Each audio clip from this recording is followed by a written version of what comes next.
हरे कृष्णा माता जी। हरे कृष्णा माता जी। आजानुलंबित भुजो कनकावदातो संकीर्तनैक पितरो कमलायताक्षो विश्वम्भरो द्विजभरो युगधर्मपालो वन्दे जगत्प्रियकरौ करुणावतारो। हे कृष्ण करुणा सिंधो दीनबंधो जगतपते गोपेश गोपिका कांत राधा कांत नमोस्तुते। तप्त कांचन गौरांगी राधे वृंदावनेश्वरी वृषभानुसुते देवी प्रणमामि हरिप्रिये। भक्त्या विहीना अपराधलक्षये क्षिप्ताशकामादितरङ्गमध्ये कृपामयि त्वां शरणं प्रपन्ना वृन्दे नुमस्ते चरणारविन्दम्। जय श्री कृष्ण चैतन्य प्रभु नित्यानंदा श्री अद्वैत गदाधर श्रीवासादि गौर भक्त वृंद। हरे कृष्णा कृष्ण कृष्ण हरे हरे, हरे राम राम राम हरे हरे। सर्वप्रथम भगवान के अभिन्न प्रकाश विग्रह श्री गुरुपाद पद्म पूज्य पात्र दंडी स्वामी अष्टोत्तर सत श्रीमद भक्ति प्रसाद विष्णु गोस्वामी गुरुदेव महाराज के पावन श्री चरण कमलों में असंख्य कोटि दंडवत ज्ञापित करते हुए उनकी अहेतु की कृपा प्रार्थना करती हूँ। वे अपनी कृपा वर्षण करें जिससे निज कर्ता अभिमान भाव को छोड़कर एकमात्र उनकी वाणी के वाहक के रूप में अपना परिचय दे सकूं। परम गुरुदेव नित्य लीला कृष्ण विष्णुवास विष्णुमद भक्ति दयित माधव गोस्वामी महाराज परमेष्ठि गुरु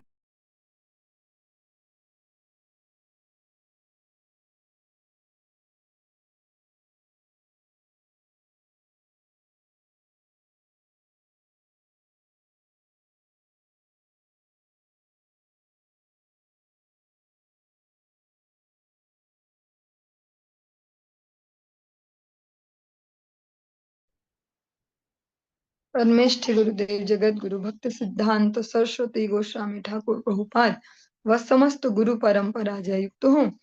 सपार्षद श्रीमन नित्यानंद प्रभु श्री गौर हरि वृंदावन विहारी श्री राधा गोपीनाथ भगवान जय युक्त हूँ। वे हम सभी पर अपनी कृपा वर्षण करे जिससे भगवान के पवित्र नाम और हरि गुरु वैष्णव सेवा में हम सभी की रुचि उत्पन्न हो सके। आज हम श्रीमद् भागवतम के अंतर्गत श्रवण करेंगे। दसम स्कंद का 16वां अध्याय हम श्रवण कर रहे हैं और उसका 21वें 21 नंबर श्लोक से आज हम आरंभ करेंगे। ओम नमो भगवते वासुदेवाय।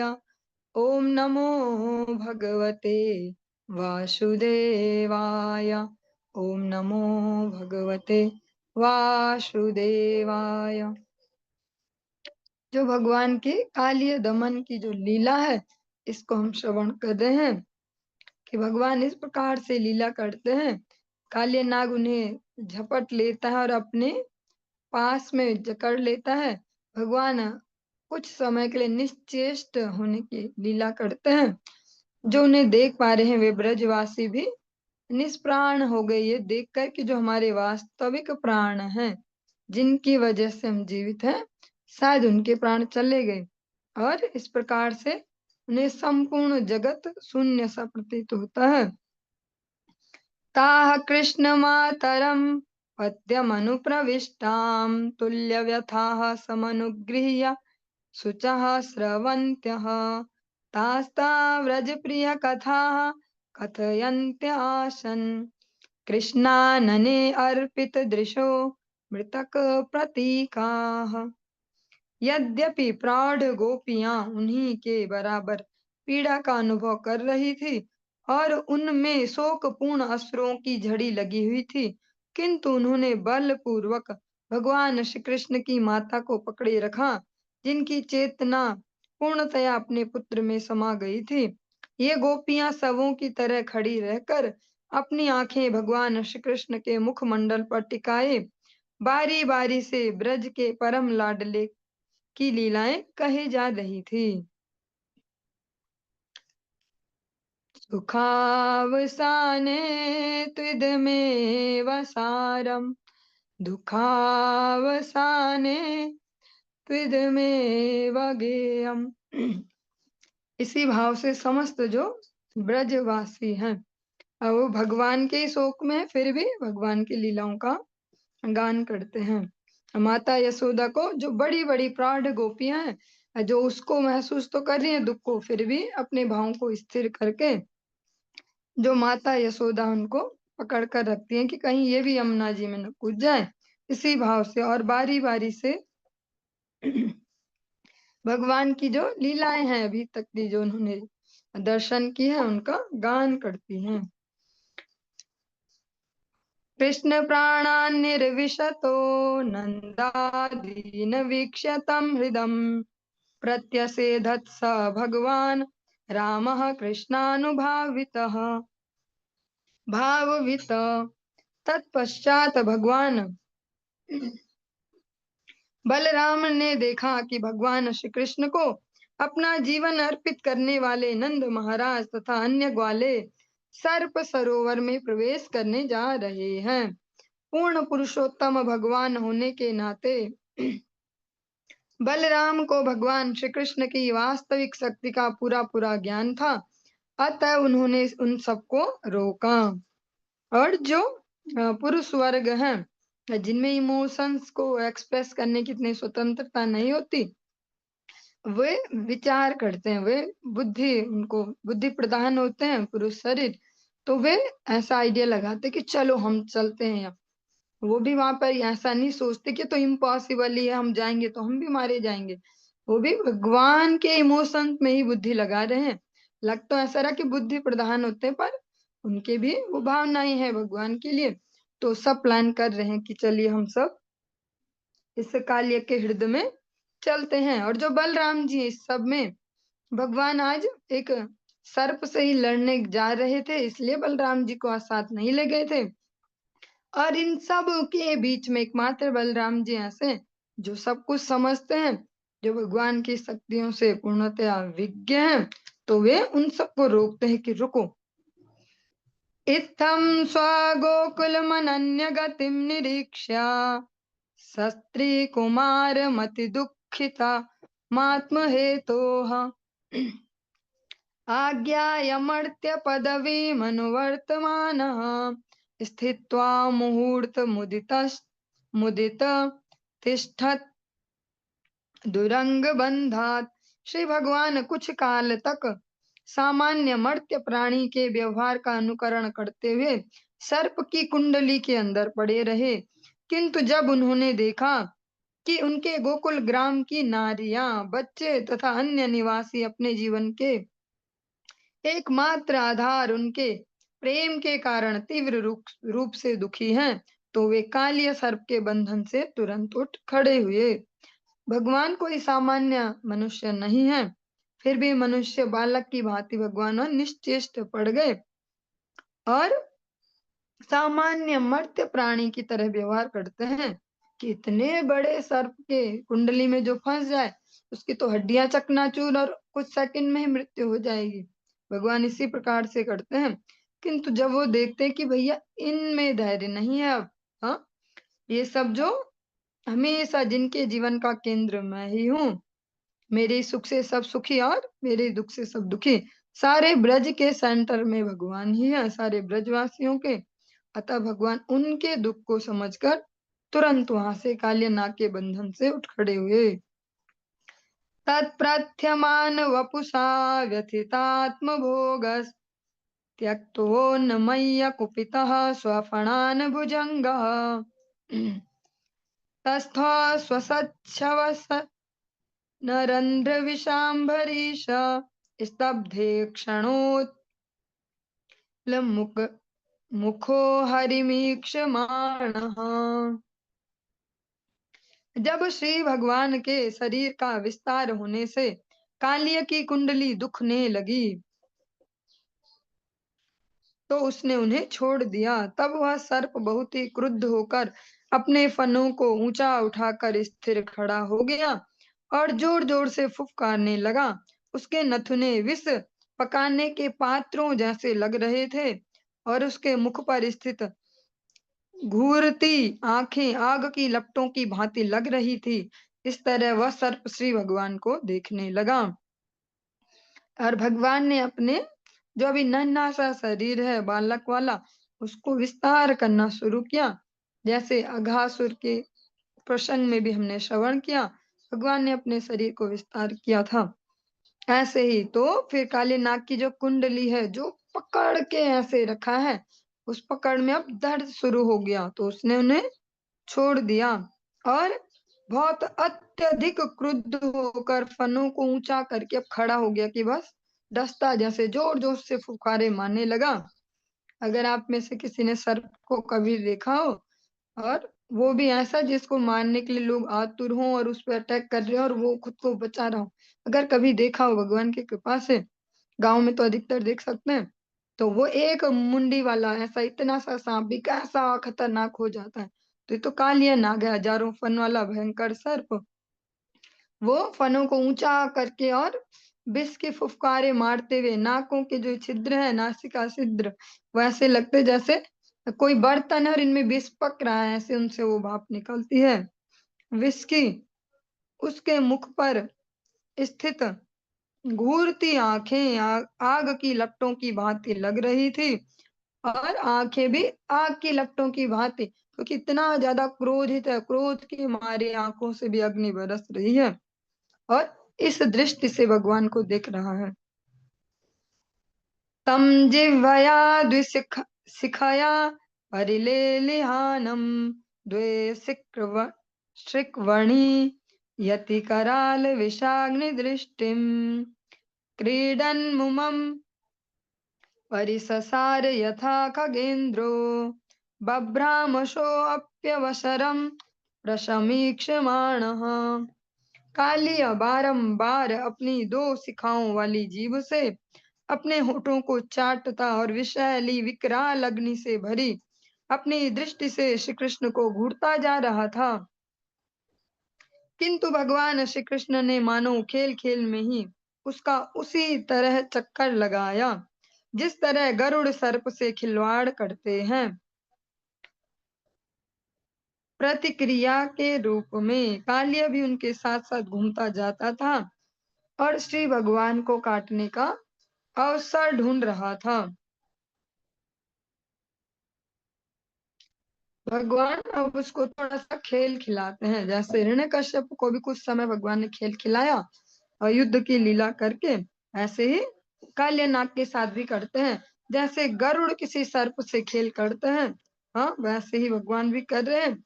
काल्यनाग भी रिएक्शन दे रहा, अगर भगवान घूम रहे हैं तो काल्यनाग भी वैसे ही चक्कर काटता और सोचता कब डसूं कब डसूं।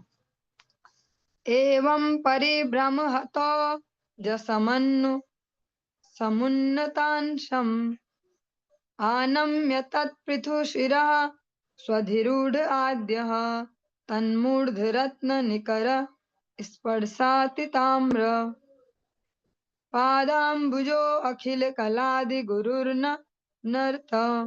निरंतर चक्कर लगाते लगाते सर्प के बल को बुरी तरह छीण करके समस्त वस्तुओं के मूल भगवान श्री कृष्ण ने कालिया के उभरे हुए कंधों को नीचे दबा दिया और उसके चौड़े फनों पर चढ़ गए।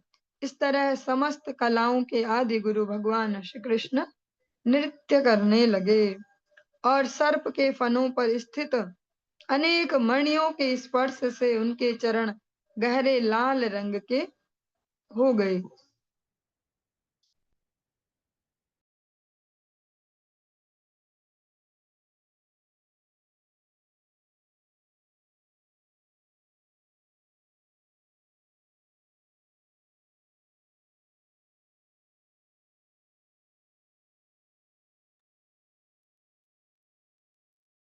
निरंतर चक्कर लगाते लगाते सर्प के बल को, जो उसमें जान है, जो उसकी सामर्थ्य है, उसको भगवान ने क्षीण कर दिया। उसको ऐसे दाव पेच दे रहे हैं जिससे उसकी एनर्जी खत्म होते जाए।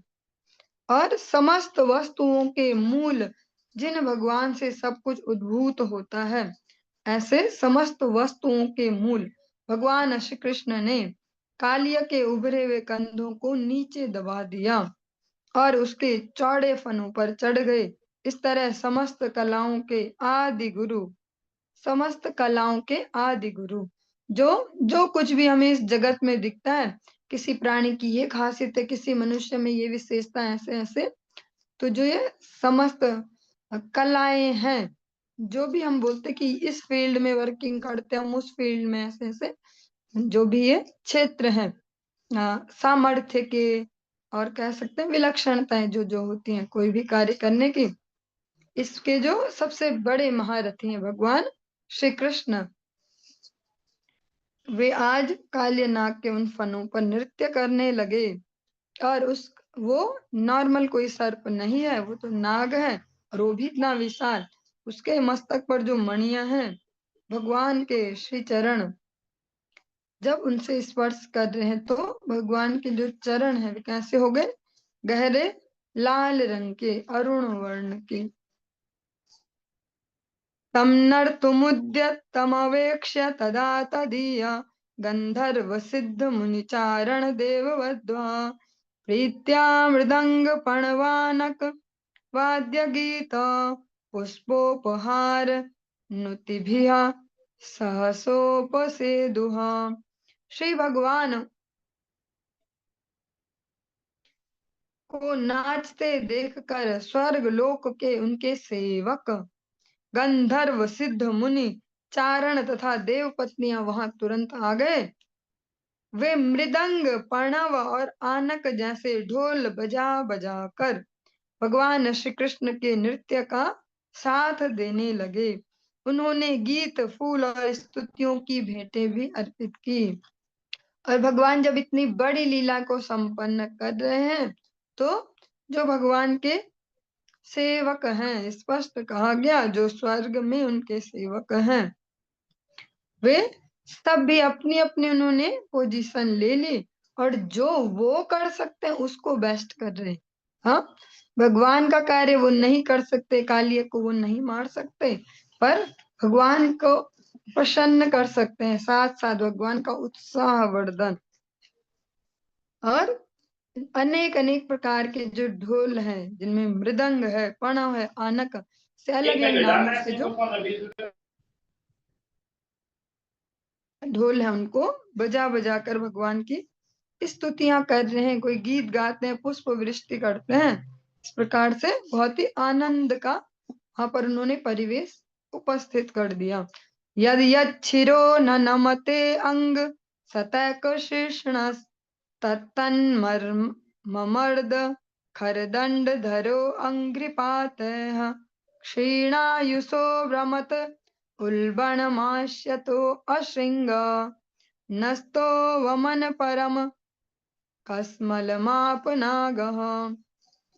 हे राजन, सुखदेव गोस्वामी जी परीक्षित महाराज जी को संबोधित करते हुए कहते हैं, कालिया के 101 मुख्य सिर थे, और यदि इनमें से कोई एक नहीं झुकता था, तो क्रूर कृत्य करने वालों को दंड देने वाले भगवान श्री कृष्ण अपने पाद प्रहार से उस उदंड सिर को कुचल देते थे। जब कालिया मृत्यु के निकट पहुंच गया, तो अपने सिरों को चारों ओर घुमाने लगा और अपने मुखों तथा नथनों से बुरी तरह से रक्त वमन करने लगा। इस प्रकार सर्प को अत्यंत पीड़ा तथा कष्ट का अनुभव होने लगा। मुख्य मुख्य सिर जो है, प्रमुख सिर, वो 101 गिनती बताई गई, और फिर बाकी किनारे किनारे थोड़े बहुत और भी होंगे। पर इनमें से जो शीर्ष के मुख्य सिर हैं, किसी एक सिर को अगर वो ऊंचा करता, तो भगवान फिर अपने चरण के प्रहार से उसको फिर नीचे करते, आज उसको अनुशासित भगवान कर रहे हैं, और मुंह से और नाक के छेदों से भी रक्त उसकी धारा बहने लगी।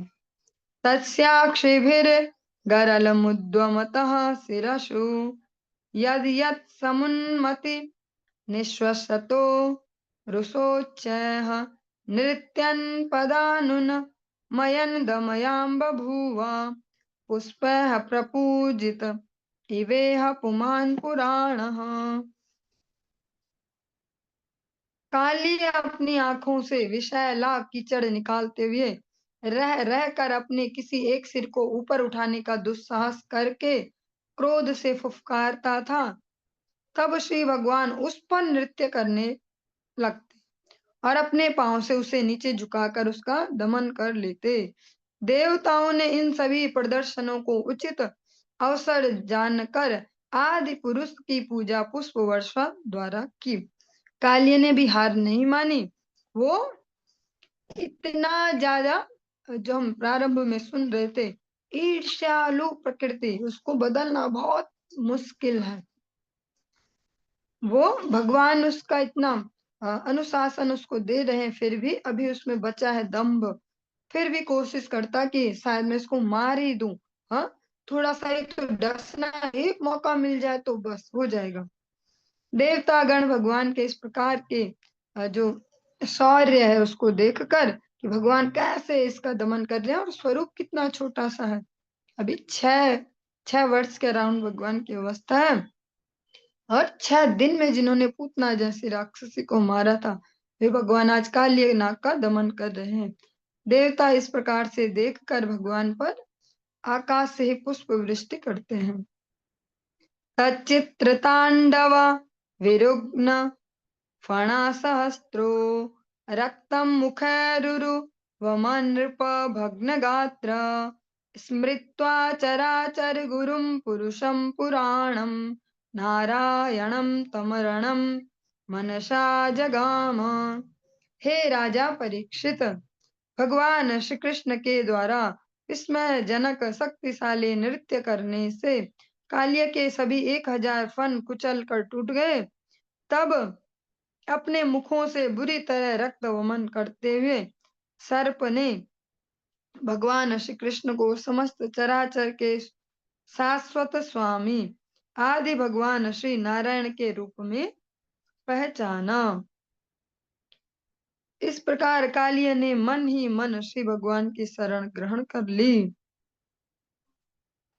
और भगवान जब नृत्य करें स्वयं, इस जगत में हम देखते हैं कि जगत में भी कितने अच्छे अच्छे नृत्यकार हैं, देख देख कर विस्मित हो जाते हैं। इन सब को कृपा करने वाले भगवान जब स्वयं नृत्य कर रहे हों, और वो भी एक विषैले इतने सहस्त्र फनों वाले नाग के शीश पर, तो कितना विस्मयजनक वो नृत्य होगा। आज भगवान के उस नृत्य को देखकर उसके भगवान के उस नृत्य के प्रभाव से उसके सारे फन कुचले गए, और अब जाके जो सर्प है कालिया नाग, उसकी बुद्धि थोड़ी ठिकाने आई, और वो समझ पाया कि ये स्वयं आदि भगवान है, श्री नारायण है। और अभी मन ही मन उसने शरण ली।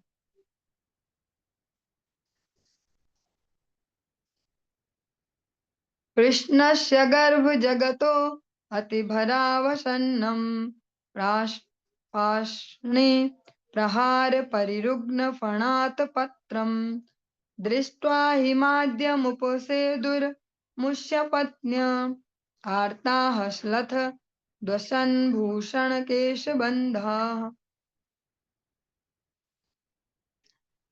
जब कालिया की पत्नियों ने देखा कि अखिल ब्रह्मांड को अपने उदर में धारण करने वाले भगवान श्री कृष्ण के अत्यधिक भार से सर्प कितना थक गया है, और किस प्रकार श्री कृष्ण की एड़ियों के प्रहारों से कालिया के छाते के जैसे फैले हुए फन छिन्न भिन्न हो गए हैं, तो उन्हें अति पीड़ा हुई।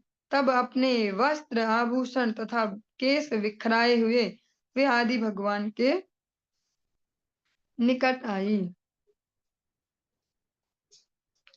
जो इसका तात्पर्य है, अभी जो हम श्रवण कर रहे हैं, अत्यधिक संवेदनशील सा है, फिर भी श्रवण करते चलेंगे।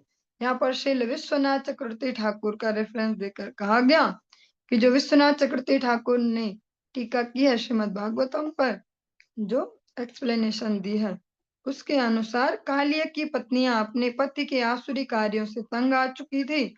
वे यही सोचती रहती थी कि यह नास्तिक पूर्ण पुरुषोत्तम भगवान के दंड से अगर मारा जाता है तो इसे मरने दे, हम फिर श्री भगवान की शरण में चली जाएंगी। किंतु जब उन स्त्रियों ने कालिया के मुख और अन्य अंगों की अभिव्यक्ति देखी तो वे समझ गई कि कालिया ने मन ही मन श्री भगवान की शरण ग्रहण कर ली है।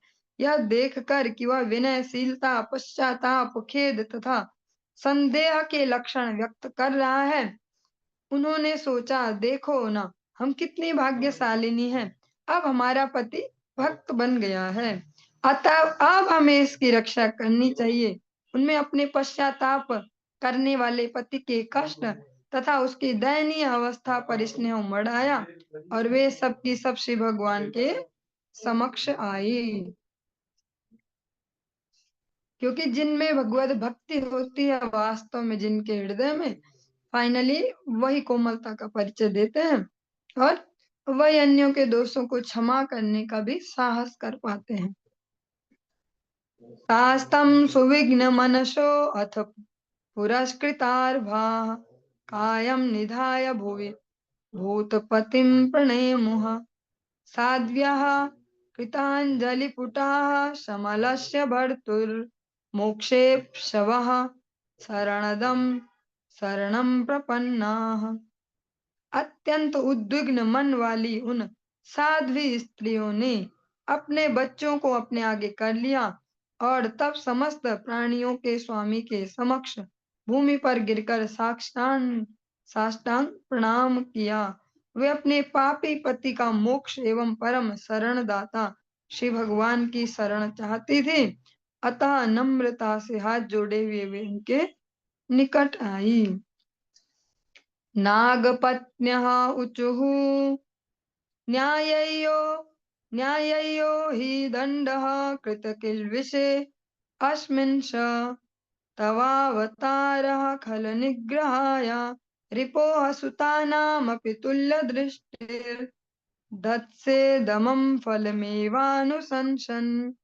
कालिया सर्प की पत्नियों ने कहा, इस अपराधी को जो दंड मिला है वह निस्संदेह उचित ही है। आप इस जगत में ईर्ष्यालु तथा क्रूर व्यक्तियों का दमन करने के लिए ही अवतरित हुए हैं। आप इतने निष्पक्ष हैं कि आप शत्रुओं तथा अपने पुत्रों को समान भाव से देखते हैं, क्योंकि जब आप किसी जीव को दंड देते हैं तो आप यह जानते होंगे कि अंततः यह उसके हित के लिए है। जो कालिया सर्प की पत्नियां हैं वो भगवत भक्त हैं, अतः स्थिर बुद्धि वाली हैं। इसीलिए अधिकतर जो हम देखते हैं समाज में भी ऐसा ही लगता है, ऐसा सब कहती हैं महिलाएं कि भैया महिलाओं के लिए सारे नियम है क्या, सारे महिलाओं के लिए ऐसे ऐसे। महिलाओं के लिए इसीलिए इतना अनुशासन दिया गया क्योंकि उनमें भगवान ने अपनी इतनी विभूतियां दी हैं। श्रीमद् भगवद गीता आप श्रवण कर रहे हैं शाम की कक्षाओं में, भगवान जब अपनी ऐश्वर्य को श्रवण करवा रहे हैं अर्जुन को, तो जब श्रवण करेंगे धृति, क्षमा, श्री, इस प्रकार से भगवान 6 जो ऐश्वर्य है ये सब स्त्री वाचक ही हैं। भगवान ने उनमें उतनी क्षमताएं दी भी होती हैं अगर वे अपनी बुद्धि को धीरता से प्रयोग करेंगे। और अनेक अनेक ऐसे प्रसंग हैं, अनेक के अधिकतर आप श्रवण करेंगे। हिरण्यकश्यपु की अगर कथा श्रवण करेंगे तो उनकी जो पत्नी है कयादु महारानी, उनका बहुत बड़ा रोल है प्रहलाद महाराज जी के जीवन में और हिरण्यकश्यपु के भी उत्थान में। अनेक अनेक ऐसे प्रसंगों में आप श्रवण करते हैं। जो कालिया नाग है उसकी जो पत्नियां हैं वे भी भगवत भक्त हैं। पहले तो वो चाहती थी जब उसकी दुष्टता देख के कि जो भगवान को भी न छोड़े, इससे बड़ी दुष्टता और क्या हो जाए, भगवान को भी निपटाने का सोचे, भगवान को भी मार डाले। हाँ, तब तो वो सोचते कि ठीक ही है, जो ही करे भगवान ठीक है, अब चुप रहो बस, ऐसे। लेकिन जब देखते हैं उसके हाव भाव से समझ आती है क्योंकि इतने सेंसिटिव है तो एक्सप्रेशन रीडिंग और सब आती ही होगी। समझ जाते हैं कि अब मन में तो सरेंडर कर दिया है, बस घमंड के कारण बाहर नहीं हो पा रहा, हृदय से सरेंडर कर दिया है। तब वे आगे आकर उनकी रक्षा के लिए भगवान से विनय करती हैं और तब भी यही कहती कि आप जो करते हो वो ठीक ही करते हो, आपको अच्छे से पता कब क्या करना है। आप इस जगत में ईर्ष्यालु तथा क्रूर व्यक्तियों का दमन करने के लिए ही अवतरित हुए हैं। आप इतने निष्पक्ष हैं कि आप शत्रुओं तथा अपने पुत्रों को समान भाव से देखते हैं। जो काल्य नाग की पत्नियां हैं इस प्रकार से भगवान को स्तुति करती हैं कि आप समदर्शी हैं, आपकी दृष्टि में असमानता नहीं है, चाहे कोई शत्रु हो चाहे आपके स्वयं के पुत्र हो, सबको समान भाव से देखते हैं। अभी भगवान इतने छोटे से हैं वहां पे 6 वर्ष की आयु में, तब वो भगवान को कह रही है कि आप अपने शत्रु और पुत्रों सबको एक समान भाव से देखते हैं। इससे पता चलता है कि कहीं ना कहीं उनकी आध्यात्मिक शिक्षा पूर्ण हुई है, तो वे भगवान को पूर्ण पुरुषोत्तम रूप में देख पा रही हैं। जाकी रही भावना जैसी प्रभु मूरत देखी तिन तैसी। जो उनके पति के लिए एक योद्धा जैसा दिख रहा है, शत्रु दिख रहा है कि इसको मैं मार डालूं, उनको वो पूर्ण पुरुषोत्तम भगवान नजर आते हैं। कहते हैं आप अपने शत्रुओं और पुत्रों सबके प्रति एक समान भाव रखते हैं। आप जब किसी को दंड देते हैं, कुछ दंड देते हैं जो उसको लगता है कि मेरे साथ गलत हो रहा है, तो आप यह जानते होते हैं कि अंततः यह उसके हित के लिए है, तो आप वो सोच समझ कर ही करते हैं। आप जानते हैं उसका वास्तविक फायदा इसमें है। इस जगत में हमारी बुद्धि की एक सीमा है, हम वास्तव में नहीं जान सकते। हम ये देख सकते हैं मैं अच्छा लग रहा है ये, हम ये नहीं जान सकते हमारे लिए अच्छा क्या है। इस प्रकार से काली नाग की पत्नियां कहती हैं, अनुग्रहोऽयं भवता कृतो हीनो दंडो असतां ते खलु कल्मषापः यद दंड शुकत्वममुष्य देहिनः क्रोधो अपि ते अनुग्रह एव सम्मतः। आपने जो कुछ यहाँ किया है वह वास्तव में हम पर अनुग्रह है, क्योंकि आप दुष्टों को जो दंड देते हैं वह निश्चित रूप से उनके कलमश को दूर कर देता है। चूंकि यह बद्ध जीव इतना, जो यह बद्ध जीव है हमारा जो पति है, यह इतना पापी है कि इसने सर्प का शरीर धारण किया है। अतः उसके प्रति आपका यह क्रोध, उसके प्रति हमारी आपकी जो आप क्रोध कर रहे हो आपकी कृपा ही है। ये काल्यनाग की पत्नियां कह रही हैं, वो नहीं कह रही कि अच्छा बड़े होंगे तुम ऐसे वैसे, तुमने क्या हाल कर दिए इसके, हम इतनी सारी पत्नियां विधवा हो जाएंगी ऐसा ऐसा, वो वाला एक्सप्रेशन नहीं दे रही। कहती हैं कि आप जो भी करते हैं वो उचित ही है, और वो है ही इतना पापी तभी तो शरीर भी ये मिला। हाँ, भगवान के न्याय में कभी कोई गड़बड़ नहीं है। इसको जो शरीर मिला, जो परिस्थितियां मिली, वो उचित ही है, उसके अनुकूल है जैसे उसके कर्म हैं। और वो कहती है कि जो आप दंड दे रहे हो, इस पर क्रोध कर रहे हो, ये वास्तव में आपकी कृपा है। दंड देकर क्या होता है, दंड से जो उसको पीड़ा होगी उस पीड़ा से उसका जो कलमश था वो धुल जाता है। इस भौतिक जगत में भी हम देखते हैं कि इस प्रकार से न्याय व्यवस्था है। कोई चोरी करे तो उसको ये सजा, कोई ये करे तो उसको ये सजा, फिर वो अपने कर्मों का फल भोग लेता है तो उसको फिर बार बार नहीं भोगना पड़ता हो।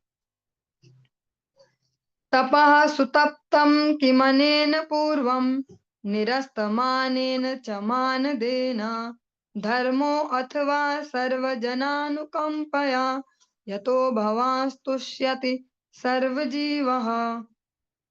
क्या हमारे पति ने पूर्व जन्म में गर्व रहित होकर तथा अन्यों के प्रति आदर भाव से पूरित होकर सावधानी से तपस्या की थी क्या, इसीलिए आप उससे प्रसन्न हैं?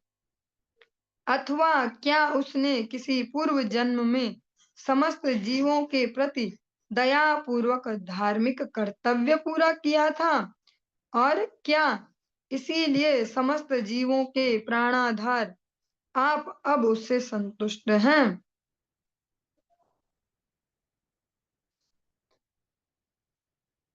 जो नाग पत्नियां हैं वो इस प्रकार से कहती हैं कि आपका जो इसको स्पर्श मिल रहा है, ये कृपा मिल रही है दंड के रूप में, ये ऐसे ही तो नहीं हो सकती।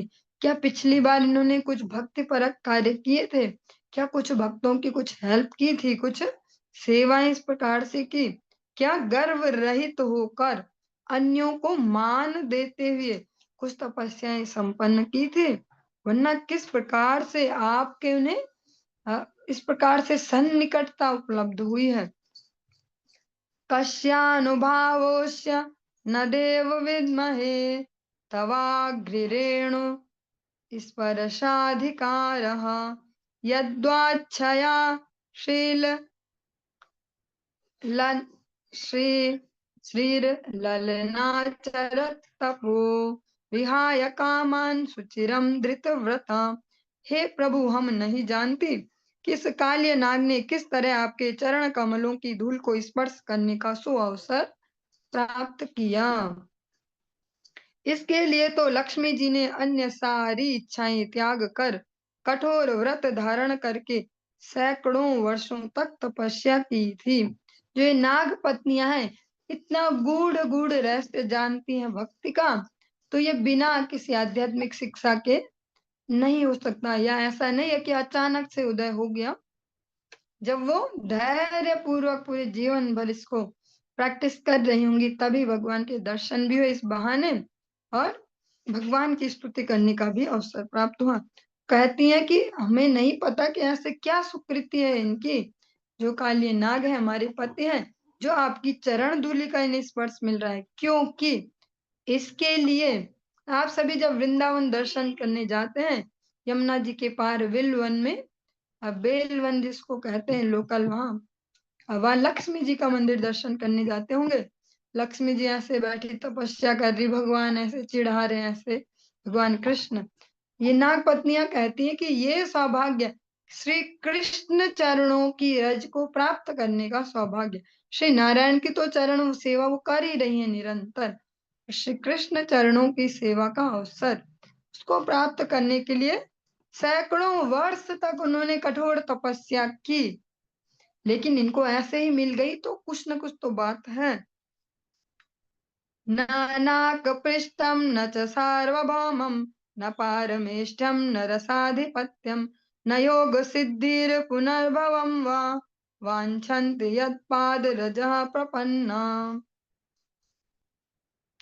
ये श्लोक आपने हो सकता है अनेक बार श्रवण भी किया होगा गुरु वैष्णव के मुख से, जिन्होंने आपके और श्रील गुरुदेव के मुख से आपने श्रवण किया होगा कि भगवान की भक्ति कौन कर सकते हैं।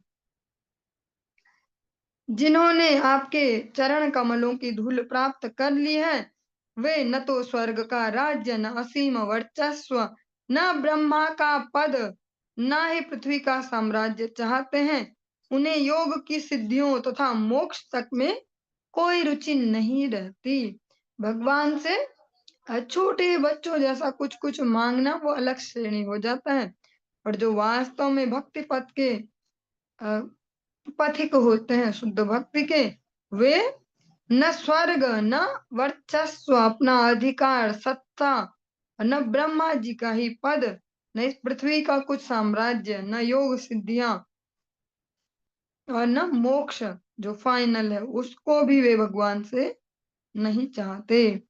तदेश नाथाप दुराप मन्ये तमो जनिह क्रोध वशो अप्यहिषः संसार चक्रे भ्रमता शरीरिणो यदिच्छतः स्याद् विभवः समक्षः। हे प्रभु, यद्यपि इस सर्पराज कालिया का जन्म तमोगुण में हुआ है और यह क्रोध के वशीभूत है, किंतु इसने अन्य व्यक्तियों के लिए जो दुष्प्राप्य है उसे भी प्राप्त कर लिया है।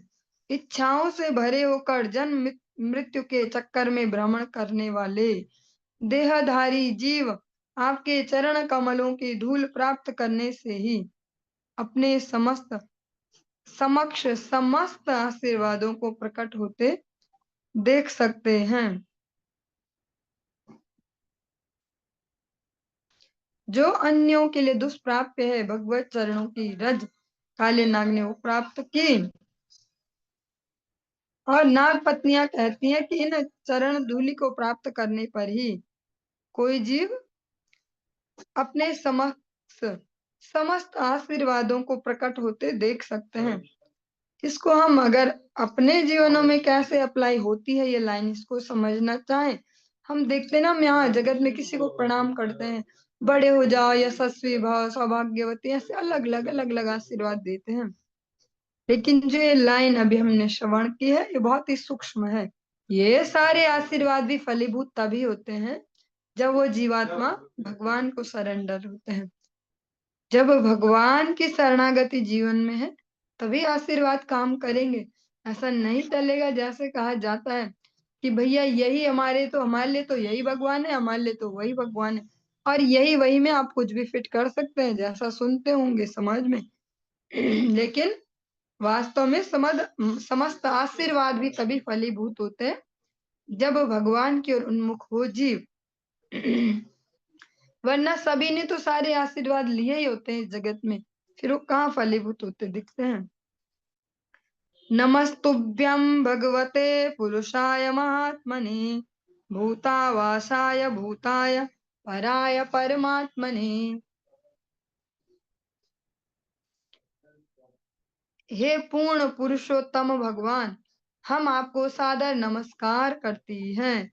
यद्यपि आप सभी जीवों के हृदयों में परमात्मा रूप में स्थित हैं, तो भी आप सर्वव्यापक हैं।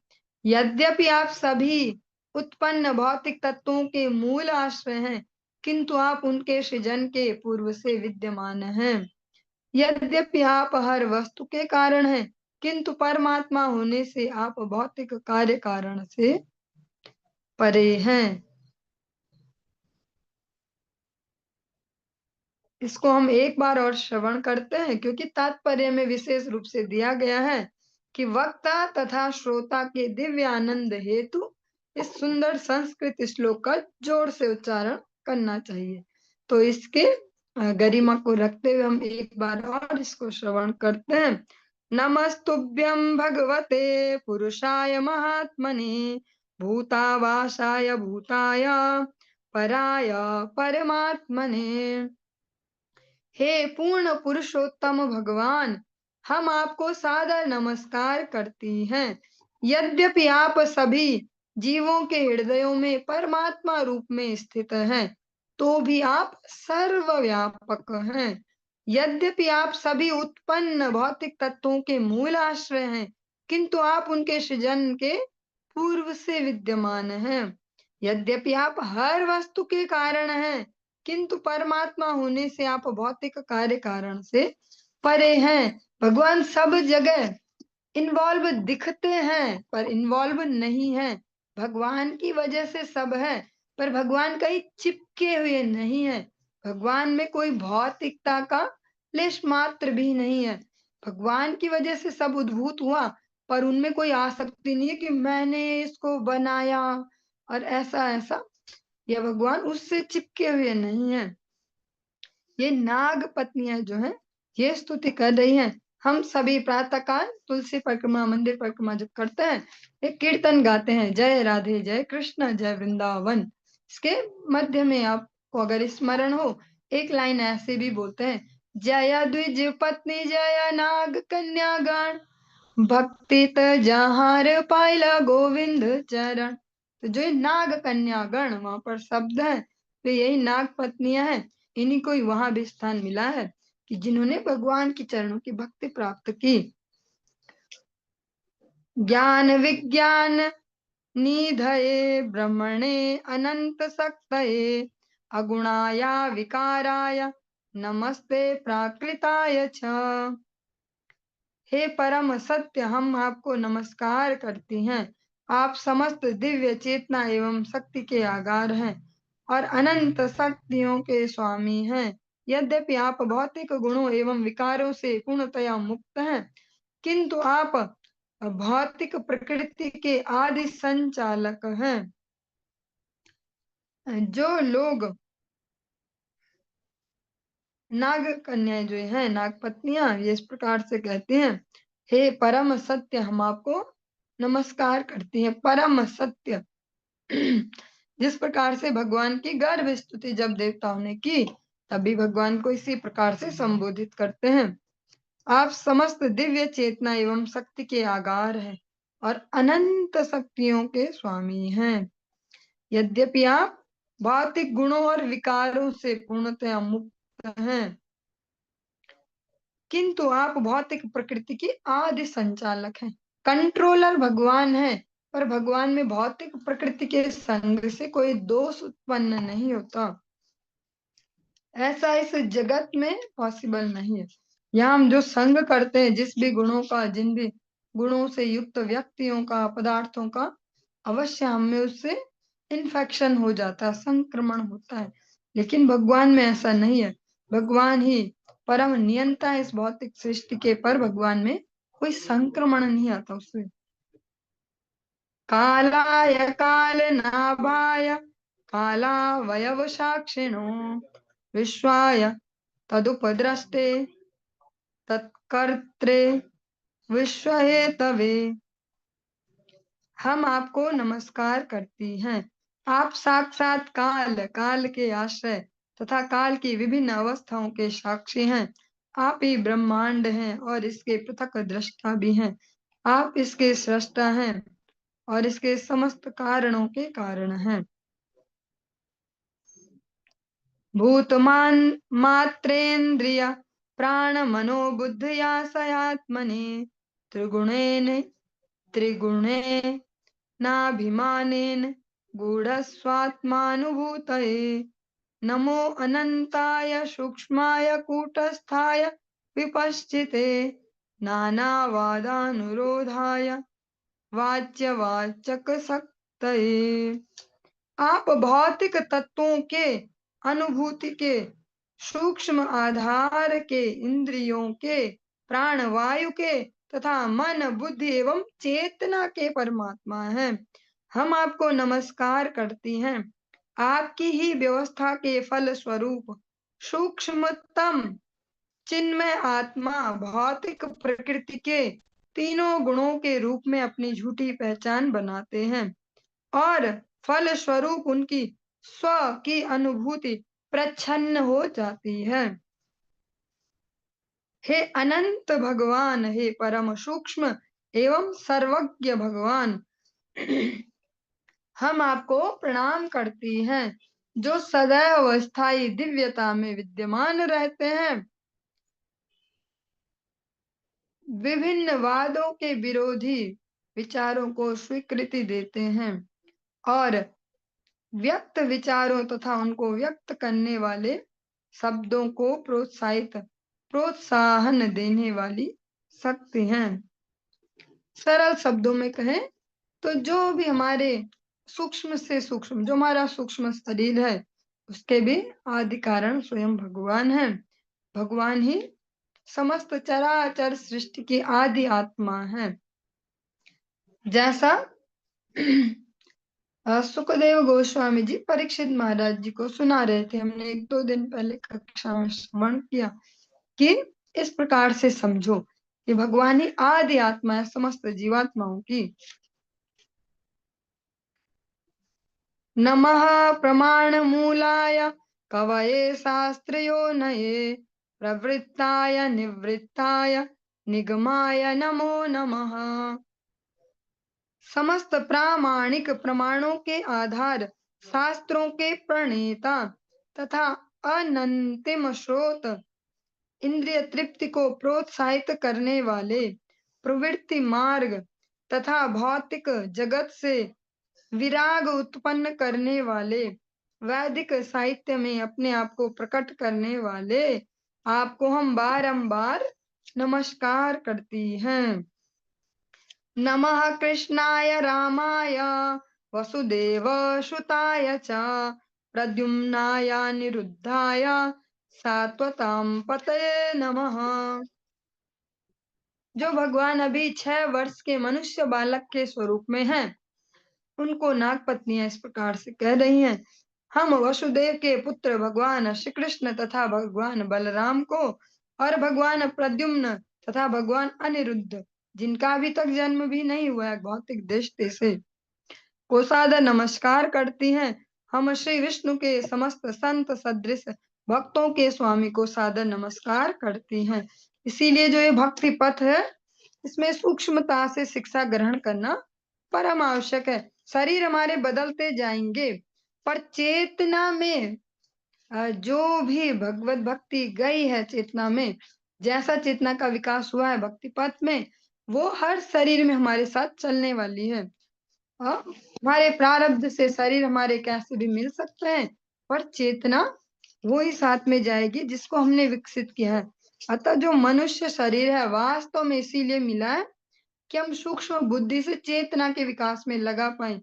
भले ही हम इस जीवन में अनेक अनेक झमेलों में फंस गए, अपनी प्रत्येक दिन की एनर्जी को, समय को, सबको ऐसे ही लगाते जाते हैं और संतुष्ट रहते हैं कि बहुत मेहनत करते हैं, बहुत मेहनत करते हैं, हम ऐसा ऐसा। पर जो इसके लिए वास्तविक जो लक्ष्य है मनुष्य जीवन के लिए, वो है चेतना का विकास, चेतना की उन्नति। जिस भी शरीर में जाएंगे फिर वैसी स्मृति अपने साथ ले जाएंगे। नाग पत्नियां अभी भगवान को किस प्रकार कह सकती हैं कि अनिरुद्ध और जो प्रद्युम्न है उनको हम प्रणाम करते हैं, क्योंकि अभी तक तो उनका कोई जन्म का कुछ पता ही नहीं है, और वसुदेव के पुत्र हैं ऐसा भी अभी तक उद्घाटित नहीं हुआ है। अभी वो नंद महाराज के ही बालक हैं, क्योंकि उन्होंने आध्यात्मिक शिक्षा ग्रहण की है, तो वे भगवान के तत्व को जानते हैं। भगवान हमारे जैसे मनुष्य नहीं है कि जो अभी ये नंद महाराज का बेटा और यहाँ कूद गया है, ऐसा वो हमेशा वो जो स्मृति है वो बनी रहती है। अनेक अनेक ऐसे भक्तों के जीवनों में जहाँ जड़ भरत जी का प्रसंग हम सभी ने श्रवण किया, वे महाराज भरत थे, संपूर्ण सृष्टि के सम्राट थे, राजा नहीं सम्राट थे। हाँ, और इतने सूक्ष्मता से भगवत भक्ति की, पर एक कारण बना जिसकी वजह से एक छोटा डाउनफॉल दिखने को मिला कि भैया हिरन बन गए, किंतु वो स्मृति बनी रही हिरन के शरीर में भी। तो लक्ष्य यही है मनुष्य जीवन का, उस चेतना के स्तर तक पहुंचना। और इसीलिए गुरु वैष्णव इतना जोर लगा लगा कर, जिसको प्रचार कहते हैं, उस कार्य को कर रहे हैं। लक्ष्य एक ही है कि हम अपने बुद्धि विवेक को थोड़ा सूक्ष्म कर पाए, चेतना के स्तर पर हो पाए। अभी जो हम लोग भक्ति भी कर रहे हैं सो कॉल्ड, वो भी शरीर लेवल पर है कि सब सेट रहे, सब ठीक ठाक रहे, ठाकुर जी की दया से सब ठीक ठाक रहे, इस लेवल पर। चेतना के स्तर पर अभी वो सब नहीं चल रहा है, पर फिर भी जो हमें प्रैक्टिस दी गई है, सुबह ये आरती करो, फिर ये करो, इतनी मालाएं करो, ऐसा ऐसा, वो इसीलिए दिया गया कि हमारी जो अवनति है वो रुक जाए। जैसा बोल देते एकादशी में कि भैया फलाहार भी कर सकते हैं, भर भर के खाओ, 10 बार खाओ फलाहार, ऐसा ऐसा। पर वो यही है कि वो हमें इतना बचा लेगा कि अन्न के पाप से, अन्न के दोष से। और अगर उन्नति चाहिए तो फिर बहुत अच्छे से परिश्रम करना पड़ेगा, ठीक से समझ के करना पड़ेगा। ऐसे जो भी बेसिक दिया गया 16 माला रोज करनी जरूरी है, ऐसा ऐसा ऐसा, वो अभी हमें नीचे गिरने से रोक रहा है कि भैया रुक गए। और अगर ऊपर बढ़ना है तो गुरु वैष्णव से सूक्ष्मता से परिप्रश्नेन सेवया, और जो वो उपदेश करते हैं उस प्रकार से जीवन जिएंगे तो आगे बढ़ा पाएंगे अपनी चेतना को। जो अभी तो सामान्य मनुष्य तो मनुष्यता के स्तर पर भी नहीं है, सभी पशुवत ही जी रहे हैं, आहार निद्रा भय मैथुन च, इसमें ही लगे, और यही अच्छे से होता रहे, यही हमारे जीवन का लक्ष्य है, यही बढ़िया चले, यही बढ़िया चले। पर जो भगवान के शुद्ध भक्त हैं, इसीलिए इस जगत में आते हैं कि मनुष्यों को इस पशु चेतना से पहले मनुष्यता पे लाएं, कि भैया यही काम नहीं हमारा, धर्मो ही तेषाम अधिको विशेषा धर्मेण ही ना पशु भी समाना। इसको अनेक अनेक प्रकार से समझ पाएंगे। फर्स्ट फेज में तो गुरु वैष्णव यही कृपा करते कि बेटा मनुष्य तो बनो, भूतों जैसे मत रहो, जानवरों जैसे मत रहो। एकादशी व्रत पालन करे, 8 वर्ष की उम्र से नेसेसरी बोला गया, ये नहीं बोला 8 से शुरू करना चाहिए, 8 से तो कंपलसरी है, और 80 तक कंपलसरी है, उसके बाद देख लेंगे, रह जाएंगे तो देख लेंगे फिर।